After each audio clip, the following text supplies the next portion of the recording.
We're here with Mr. Anthony Mann. My name is Tyree Johnson Mack. We're here at the Children's Coalition Incorporated. Today's date is Saturday, May 29th. And 2010. 2010. And we're going to ask you a series of questions. What branch of service were you in? I was in the U.S. Army. U.S. Army. Okay. What was your rank? I was E7 when I retired.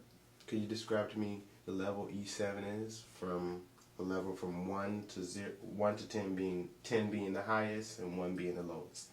7. Level 7 position as one of the senior NCOs in the United States Army. Okay. What was that title? Sergeant First Class. Were you drafted or did you enlist? Enlisted. Enlist. Where were you living at the time? I was living in South Bay, Florida. South Bay, Florida. Mm-hmm. Why did you join? Why did you choose to join? It was just something I need to do to keep myself, situation came about, and my uncle was in the military, and I think it called hope to me and helped me out. Okay. Why did you pick this branch of service, though? I think I always wanted to be a mechanic, like a pilot mechanic, and I think my eyesight wasn't good enough for it. And so I went into a wheel vehicle, and it was very exciting. Okay. Do you recall your first days in service? Oh, yes. I was at Fort Benning, Georgia, infantry training, because I was an infantry soldier the first 3 years. It was a cultural shock to me, first time leaving home, being away, being told what to do. Being a young man, that was a hard thing to do at the beginning, but at the same time, it developed me.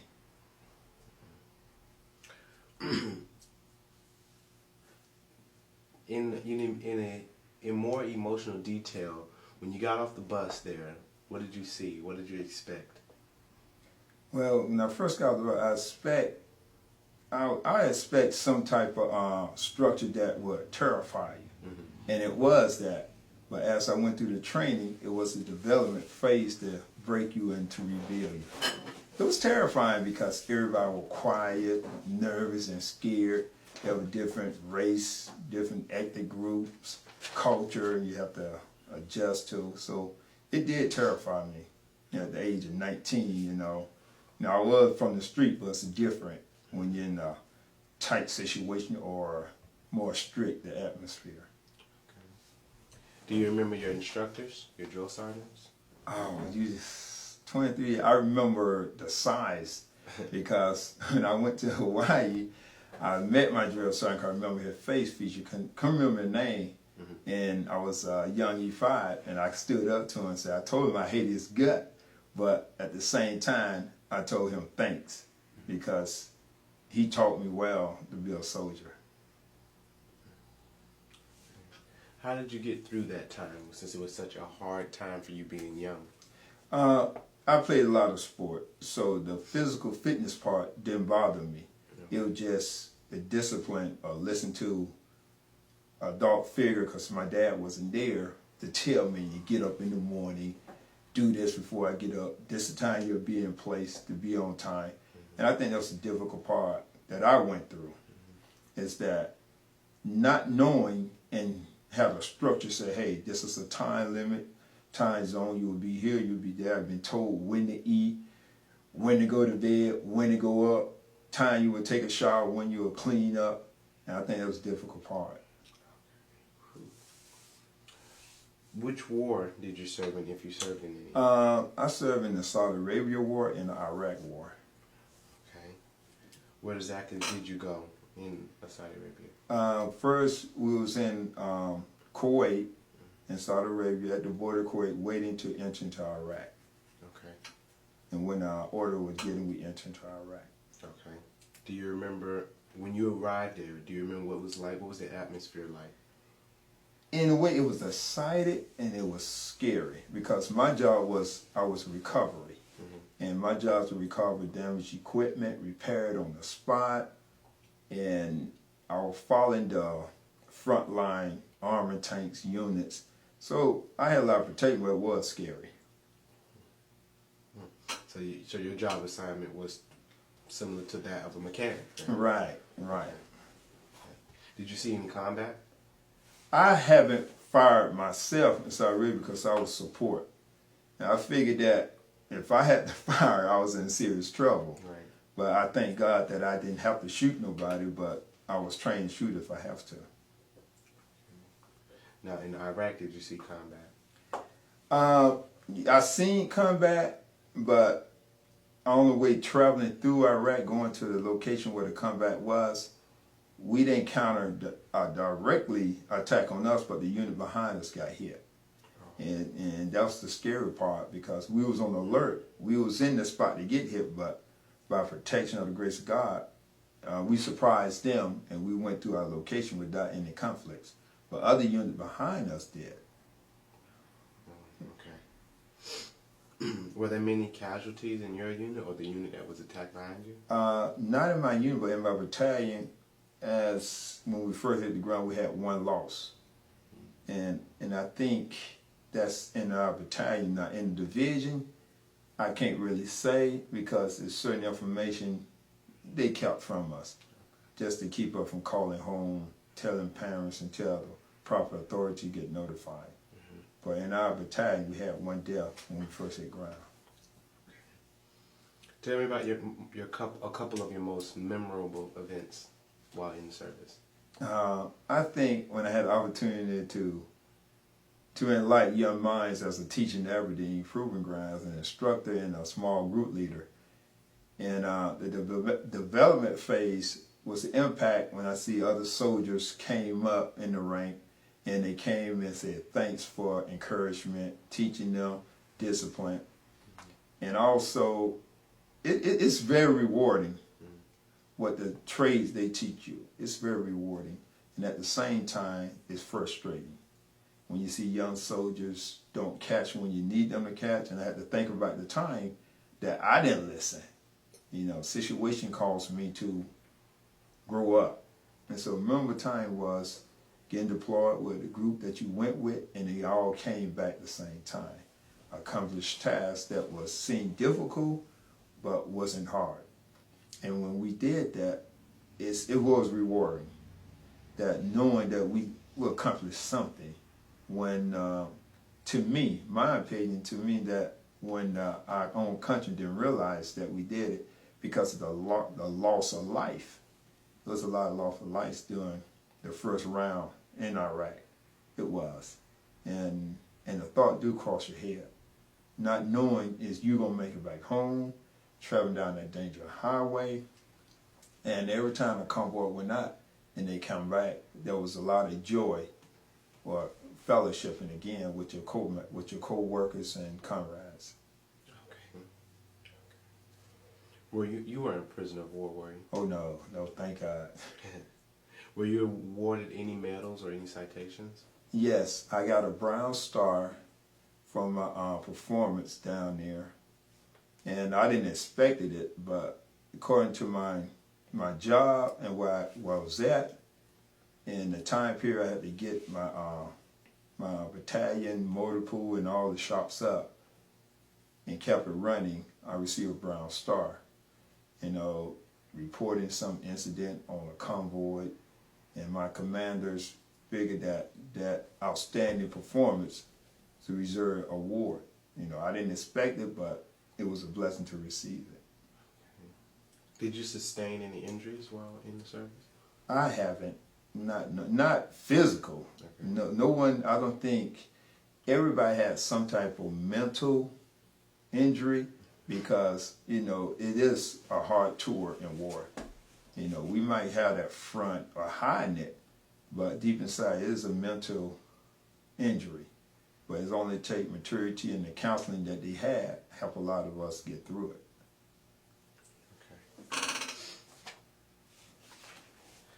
How did you stay in touch with your family while you were overseas?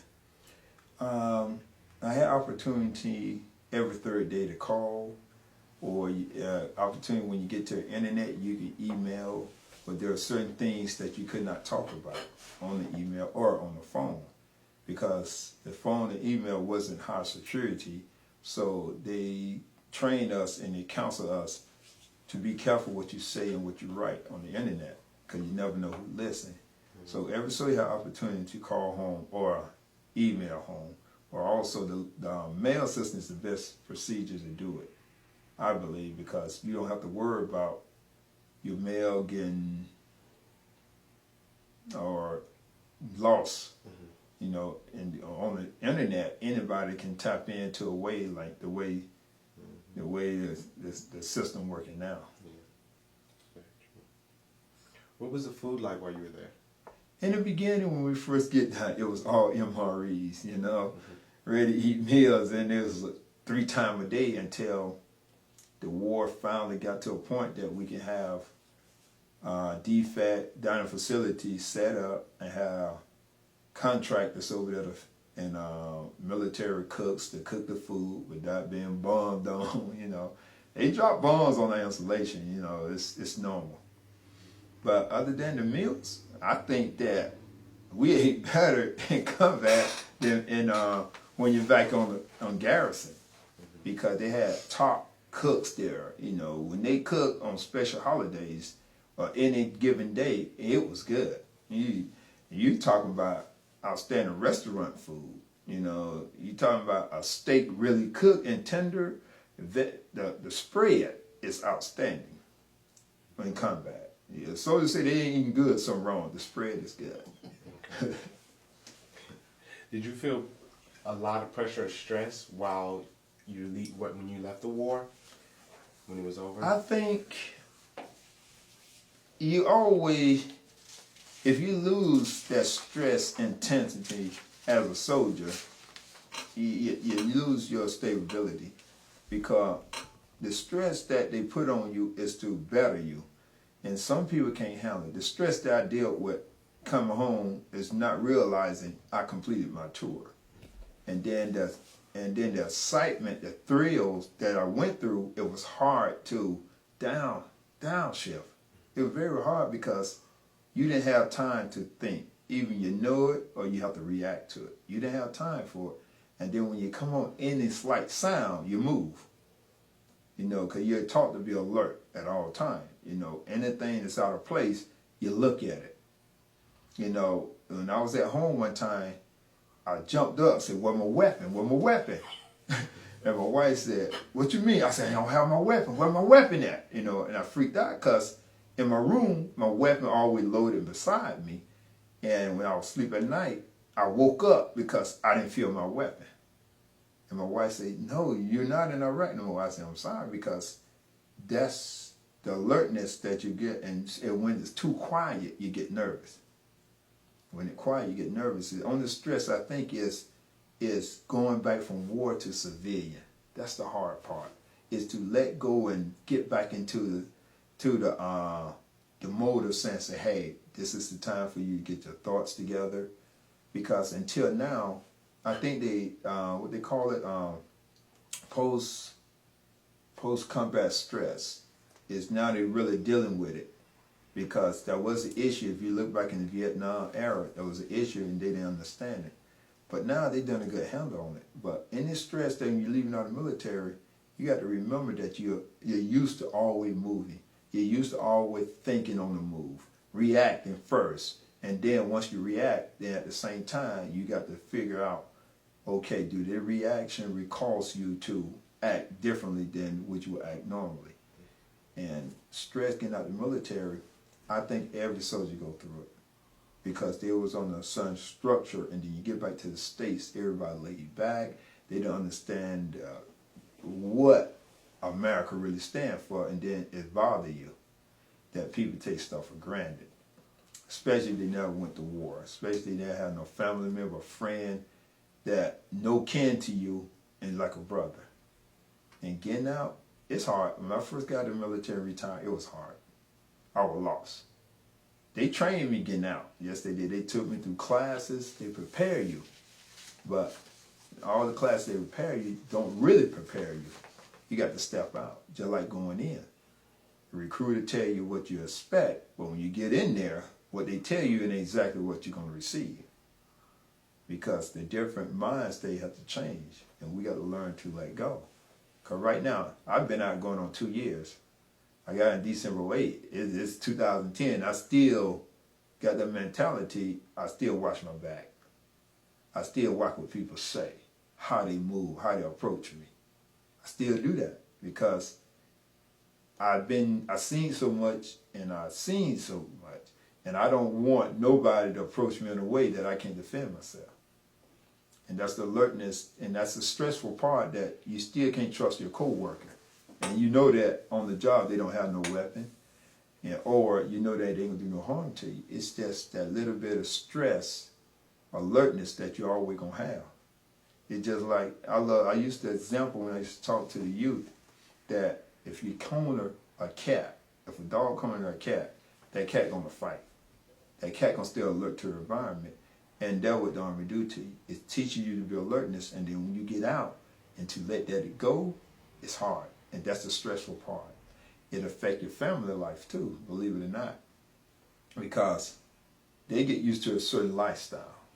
They get used to certain protection. And all of a sudden you're not around military installation. You're not surrounded in that protection zone that you're gonna be okay. And then now you're around a lot of crime. My kids is not used to certain crime stage. You know, they deal with it because I taught them, hey, you're not on a military installation. It's different where you carry yourself, how you talk to people, how you hang around certain individuals. It's different. Because in the military, their kids are structured. Say, hey, if the kids get in trouble, the dad's in trouble. So you structure them to respect people. And also when I get home, now I'm at the Army, I teach them the same way. When I teach them, respect everybody, like you did when you was on military installation. And they're very stressful because now it's a different culture. It's way different. And I really think that once a military person retire or get out, I think there should be a follow-up treatment, some kind of way. The VA hospital is great, but they only do so much. I don't think there are programs that do follow up. Some social worker up there, if you ain't got no serious case, like some of our veterans, drugs, alcohol, all that stuff, then you ain't got no serious case, they not going to go looking for you unless you get yourself caught up in a situation. Then they have no choice. But the ones that are outstanding, yes, we get a yearly physical, yes, but that's a long time to be get examined. If you got these young soldiers that go 3 years, come out of war, now the young soldiers go in, they're going to hit war almost 2 to 3 times before their first tour is over. I only hit Iraq one time out of 23. You know, I was blessed because of my position and the job I held. But these young soldiers get out of basic training, they'll go to the unit, they get deployed, they come back for about 6 or 8 months, and then they prep and deployed again. They hit 2 to 3 deployment for their first year, for first contract is over with. And that's very stressful. And then they come home. And it really hit them then when there are no follow-up. They go to VA, VA say, okay, this is for you, that's it. If you don't go in or request some things, and they don't teach you, they train you, what they do is that you got their program you have to go through before you get out. It tell you these things, but it don't tell you how to deal with the stress out the Army. And that's why you see a lot of young soldiers, when they get out, they on drugs. If they don't go back to their family or someone to pull them up, or they ain't spiritual led, they're lost, they're hurt. And that's stressful. And I think that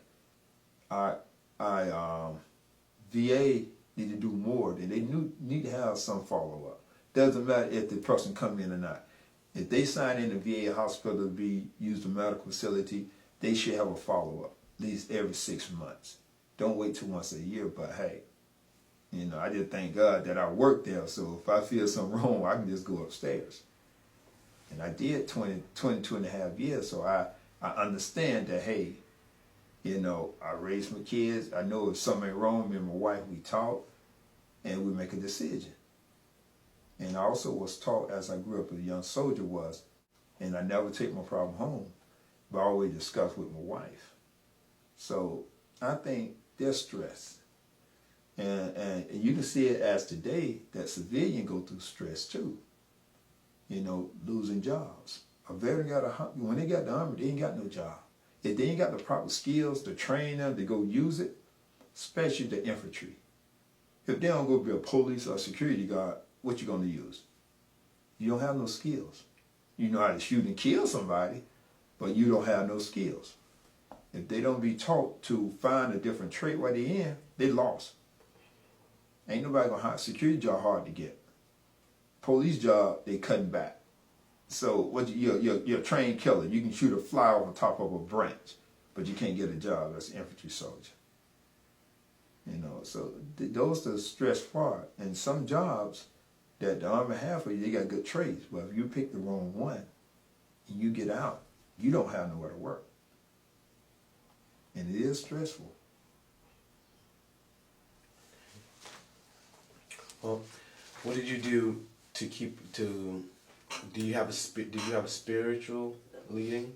Oh yes, and I think that what helped me is that, you know, and I was raised up in the church, and when I left, and I how the word said, if you raise a child where to go, he would not flee from it. Now I wouldn't say I was walking straight, but every opportunity I got in church, I went because I was told to go as a kid, and then it benefited me, you know. It benefited me because some things that when I really accept Christ part of my life, I knew how to go into his presence. You know, I had to make decisions when I was over there. When I was in Iraq, I had to send people on the danger highway. I had to pick out convoy to take equipment, to do some stuff. And it's hard to get someone's daughter or son, put them on a convoy list and say, you're going to deliver this equipment. You're going to be in charge of this gun truck. And you've been trained to fire that weapon. You know, that was stressful. And then and I stayed on my knees when I had to make decisions. And when I made that decision, I was terrified. But I knew that if I trust God to bring them back, he did. And then sometimes I had to go on the road myself. You know, I went on the road about 3 or 4 times. And every time I went, before I got to my location, ID went off. When I got in my location, ID went off. When I left my location, ID went off. Got down the road, ID went off. So What does that mean? A bomb. It went off. It went off, you know. And on my installation, walking to the defect, a bomb dropped behind me. You know, that's terrifying, you know. That's very terrifying. And then you got these young soldiers, you have to make, I was on a convoy, and we was checking the weapon system before we left the gate. One of the weapons backfired, and the bullet hit the guy in the leg. If it wasn't for the protective gear, he would have lost his manhood. Had a hot run, went off, and the shot and the protective gear that we wore reflect the bullet away from him. All it did was escape his leg. Guess what? I had to bandage him up, take him to the doctor, and I had to still go on my mission. We had our mission. You know, he ain't dead. They came and checked the weapon, we swapped it out, and said, hey, this supply got to get where it need to go. So I had to take the convoy on out. So, you know, and I think we make decisions daily. Probably not extreme that the military leaders go through. You know, I never realized the stress level of the ones over me.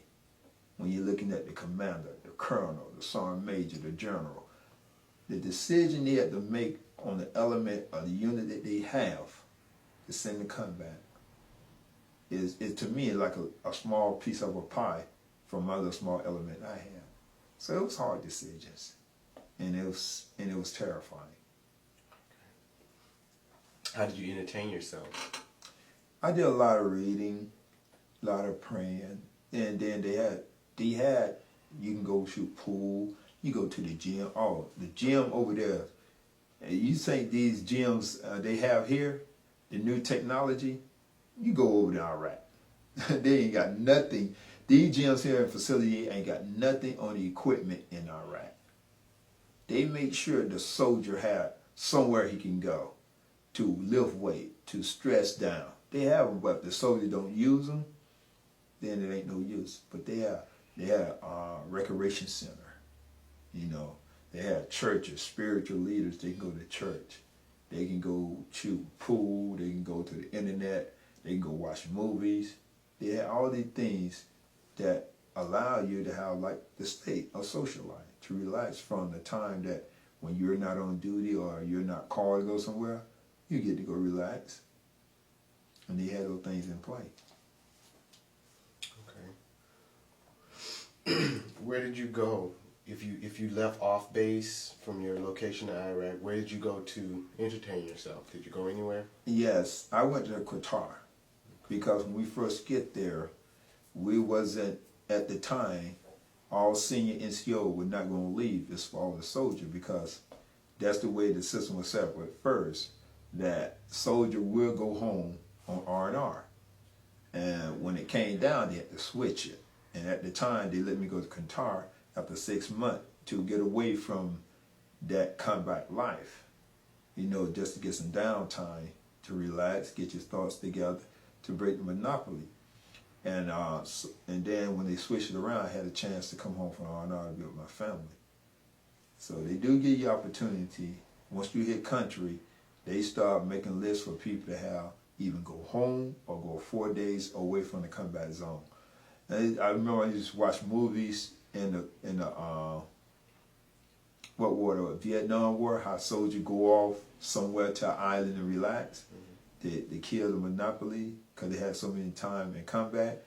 That's the same way they're doing it today. Where did you travel while you were in the service? Well, I went to Thailand, I went to Rome, Spain, I went to Alaska, I went to Korea. Woo. Those, it's a place in Germany called Garmisch where Hitler, they say Hitler, vacation site, Eagle Nest.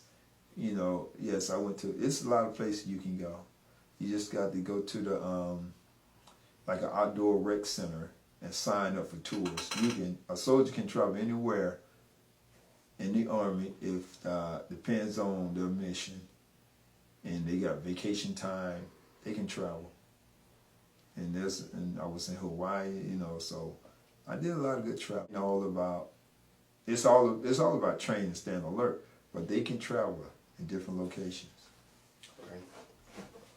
Do you recall any particularly humorous or unusual event?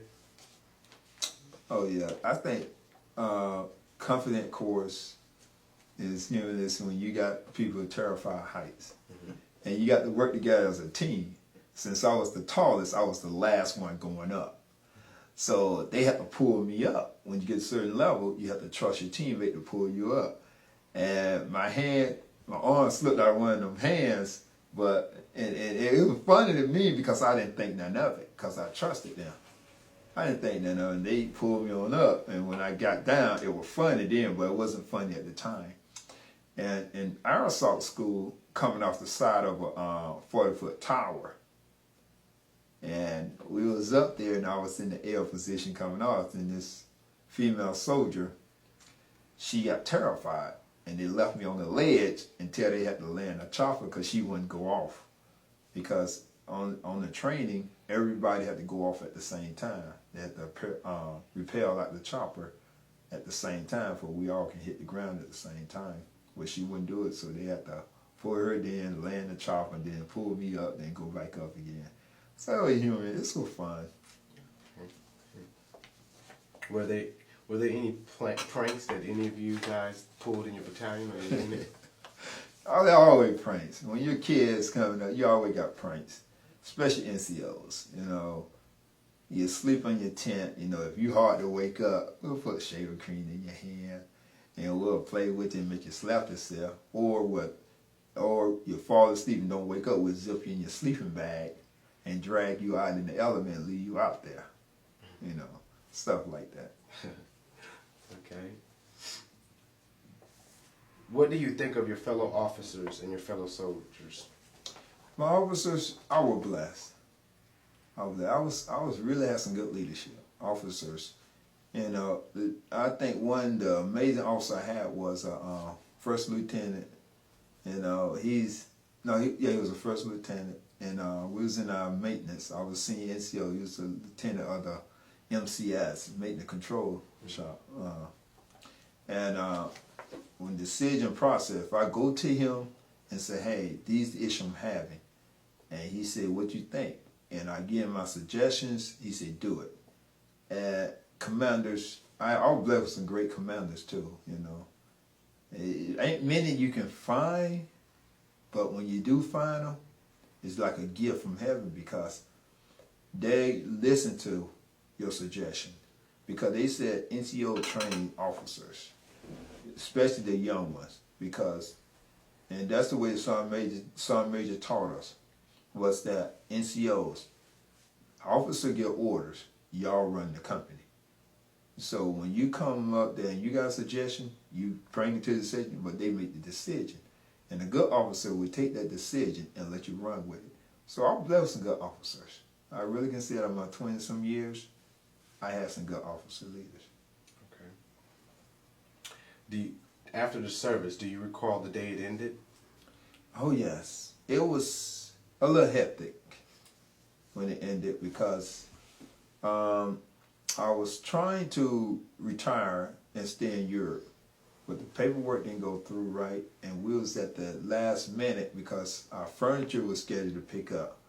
Our flight was scheduled to leave on the 22nd December, and when we went to go process out, everything was chaotic.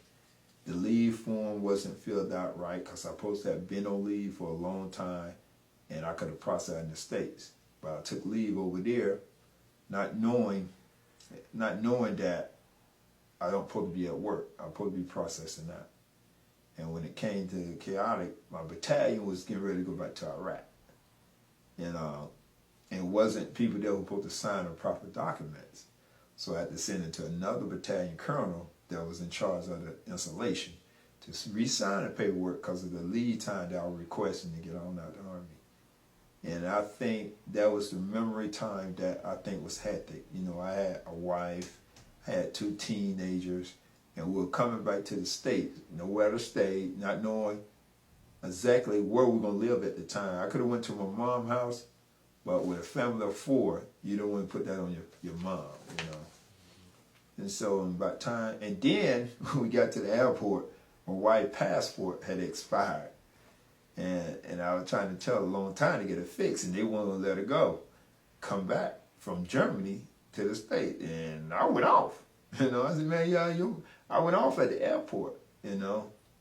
And they said, well, you got to buy her a round trip ticket. We let her go. I said, I'm not buying no ticket because the government paid me to go home. And so they had to print to make sure that she did have a visa passport. So they typed her name in and found that she did have one. So we had to get back to the States and file for a visa again because she's German and her passport expired. She's a legal immigrant here, and she can work. She got a Social Security card, and they still would not let her in the country, and it terrified me. And I think that really hurted me because my own countries didn't identify me as this woman back for 15 years, and she traveled everywhere with me, and I think that would hurt me the most. Did you go to work or back to school once you got back in the States? Well, when I got back, I tried to get work first. Okay. I tried to get work first because we were living, before my retirement kicks in, we're living off my savings. And we're living in a hotel. I had to put my kids in school. We didn't find an apartment at the time. We found an apartment, and I still didn't have a job, so I was living off my savings, and it go fast. And then finally, my uncle who worked at Juvenile Center, you know, he said, hey, you almost through with your counseling degree. We need some counselors at the Juvenile Center. So I drove out there and I filled out and I got hired. But at that time, my savings had almost been paid up. Right. And then as I did that, so I kept taking it to VA hospital, and they had an opening. They said, no, without a master, we can't hire you. But we can give you this job here while you're still in school. So I worked at the Juvenile Center for about from March to June. And I started working at the hospital in June, so I let that job go. So it was hard. I didn't find a job right then, but I still went to school because the government paid for my schooling. That's the good part. You were supported by the GI Bill. Yes, and it's just good. I think that was the best system they came out to help the soldier because they force you. Because now, I love the way they're doing it now. They automatic, you can deny it. Once they start it, you can stop it. and deny the GI Bill. But they started automatic. Now, if you don't want it, you got to go and put in paperwork to stop it. And I think in TSP, and I like they started that too, because the reason for TSP is that they can have a savings, get out at a certain retirement time. Okay. And they automatically start that. But you can't stop that. But it depends on how much you want to go in there. And good counseling would tell them don't try to stop it. Because if you do 20 years and your TSP start when you first get in, that's good saving.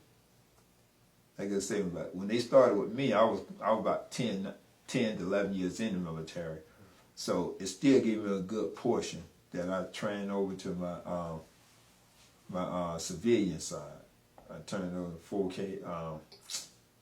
I can't think of the initials now. 401k. Yeah, 401k, and the switch it automatically goes there. So by the time I do 15 to 20 years, depends on how far I get, because I don't think I'm working past 63. I don't think that I'm in a condition that if I can't be prepared to retire at 63, then I've messed up somewhere. And I refuse to go past 63 working with 2 pension and Social Security, if there be any Social Security by that time. I refuse to be working. Okay. Did you make any close relationships while you were in the service? Oh yes, you always does. I can still remember some Foreman, Vonado, a lot of guys that I went through from basic training. I met a guy, we was in AIT together. I was in the first sergeant position. He made E8 before I did. It was like we were chasing each other. And we still together, we know each other. And then all the guys that you make, you have no choice. The Army force you to get a second family because you depend on it. And when you get close to somebody, you stay in contact. I still got a partner. He got out and came back in. And his mom treated me like her own son. He's in Texas last time I heard. I don't know where he at now, but we still keep in contact. We email each other. And once you find a friend, you never want to let it go. Anything happening in your family, it seems like it happened to you. My friend in Texas, he retired. He called me, emailed me, said, "Hey, I'm retiring. Will you come?" I said, "Give me the date." And I got on a plane. I went. I put in my time to get off from work, and I went. It's hard to break that bond. And you see some of the war veterans from Vietnam, how they so close and they resume off what they used to do. They still tight. And that's the bond that you receive once you go in the Army. If you open up and get that mentality out your head, you'll find a bond, and it's hard to break. Okay. What did you decide to go into as a career after the war? Social work and psychology. Because I dealt with a lot of young people that came in. I seen the